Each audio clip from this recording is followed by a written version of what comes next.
नमस्कार। ओम श्री परमात्मने नमः। श्री भगवान उवाच इमं विवस्वते योगं प्रोक्तवान अहम अव्ययम विवस्वान मनवे प्राह मनु इक्ष्वाक वे ब्रवीत। परमपिता परमात्मा भगवान श्री कृष्ण ने कहा कि मैंने यह सनातन व शाश्वत ज्ञान योग सूर्यदेव अर्थात विवस्वान को प्रदान किया और विवस्वान ने इसे मनु को प्रदान किया और मनु से यह उपदेश इक्ष्वाकु को प्रदान किया गया।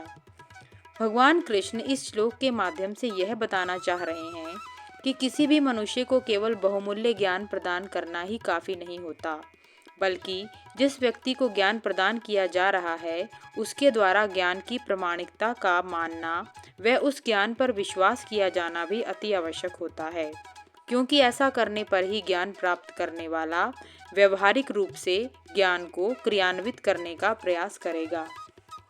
इस प्रकार इस श्लोक के माध्यम से भगवान कृष्ण ने आध्यात्मिक ज्ञान की महत्ता को प्रतिपादित किया है।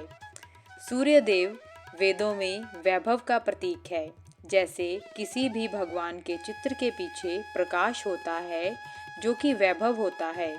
भगवान कहते हैं कि मैं वैभव में ज्ञान का प्रकाश देता हूँ। मनु को ब्रह्मा का पुत्र माना जाता है और मनु सभ्यता को बताते हैं। मनु ने वैभव अर्थात सूर्य से ज्ञान प्राप्त किया। सभ्यता ने योग के ज्ञान को सूर्य अर्थात वैभव से प्राप्त किया। सभ्यता से यह ज्ञान इक्ष्वाकु ने प्राप्त किया।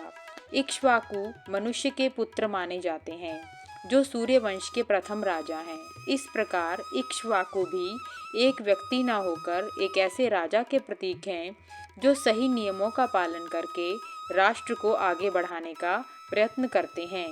मनु ने ज्ञान योग को वैभव द्वारा प्राप्त किया व इस ज्ञान को अपने राज्य में इक्ष्वाकु ने लगाया। इक्ष्वाकु उस राजा का प्रतिनिधित्व करते हैं जो सही राज धर्म का पालन करते हैं। भगवान राम को भी इक्ष्वाकु वंश का ही बताया गया है, क्योंकि उनके पूर्वजों के द्वारा भी राज धर्म का सही अर्थों में पालन किया गया। ज्ञानी व्यक्ति के द्वारा जब कुछ बोला जाता है तो वह ईश्वर प्रेरणा से होता है। जब ज्ञान को सही रूप में समाज में लागू किया जाता है तो समाज धर्म के मार्ग पर अग्रसर होता है। यह ज्ञान सूर्य से मनु और मनु से यह ज्ञान इक्ष्वाकु तक पहुंचा। ज्ञानी व्यक्ति जब अपने वैभव से ज्ञान को प्राप्त करता है और ज्ञान पर आधारित कर्मों को जब समाज करता है तो वह समाज धर्म के मार्ग पर चलता है।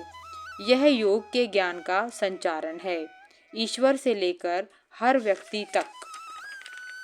ओम नमो भगवते वासुदेवाय नमः। धन्यवाद।